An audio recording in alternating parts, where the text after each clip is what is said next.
इस रुद्राक्ष उत्सव का एक नियम है, यहाँ जितने ऑफिसर, जितने पुलिस कर्मी, जितने प्रशासनिक अधिकारी यहाँ पर सेवा भी देते हैं ना 7 दिन, इनके भी प्रमोशन हो जाते हैं, अगले साल दूसरे आ जाते हैं, प्रमोशन होकर दूसरे पद पर उच्च पद पर पहुंच जाते हैं।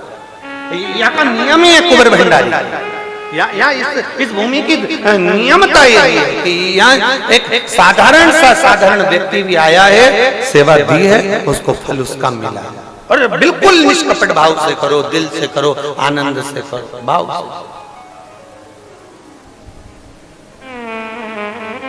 करो।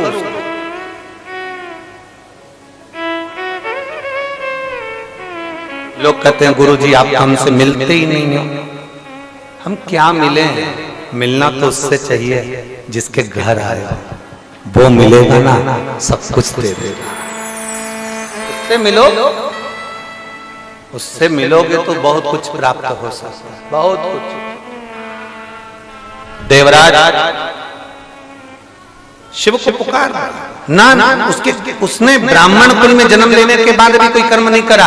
और एक कथा तो देवराज की आती है शिव महापुराण की, देवराज ब्राह्मण होकर कर्म अच्छा नहीं कर पाया। और एक कथा की है कड़प, एक कथा कड़प की आ रही, कड़प डाकू है,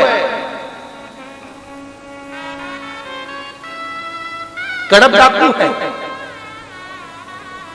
जिसने कभी भगवान का भजन नहीं करा, केवल मांस का भक्षण करना, गलत काम करना, लोगों को मारना, लोगों को अपशब्द कहना। कड़प का काम ही यही था बहुत।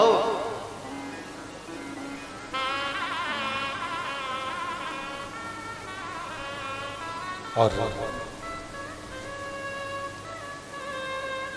भंडारी भंडारी है। एक क्षण का कड़प ने सुन लिया था कि शंकर को लोटा भर के जल चढ़ाने का फल मिलता है। और हमने पहले भी कथा में कहा, कोई लेट बनता है, कोई जल्दी बनता है, पर शंकर को जल चढ़ाने वाला एक दिन से जरूर बनता बनता। वो भोलेनाथ है, अपनी आंचल की छैया ऐसा कर देता है, धीरे धीरे आएगा, हल्की हल्की हवा, और धीरे धीरे आकर छांव करेगा, फिर जाएगा, फिर आएगा, फिर जाएगा। तुम्हें ऐसा महसूस कराएगा कि मैं हूं, कहीं दूर नहीं, तेरे नजदीक में, तेरे पास में। तो मुझे महसूस कर, मैं दूर नहीं, तेरे पास में घूम रहा हूं।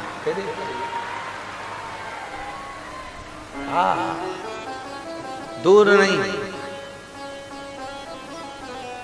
तेरे करीब में, तेरे नजदीक, बहुत पास। कड़प तो लग गया, जल चढ़ाना है। दुनिया के लोग अगर एक लोटे जल का महत्व जान जाते हैं ना, तो कहीं ढोंग और प्रपंच में नहीं पड़ते। एक लोटे जल को पहचान जाते तो ढोंग प्रपंच में नहीं पड़ते, अंधविश्वास में नहीं पड़ते। व्यक्ति अंधविश्वास में कब पड़ता है? जब वो शिव के एक लोटे जल के महत्व को नहीं जानता। जिसने एक लोटे जल के महत्व को जान लिया, वो अंधविश्वास में कभी नहीं पड़ेगा। उसको मालूम है सारी समस्या का हल एक लोटा जल। बोल बम का नारा है, बाबा है।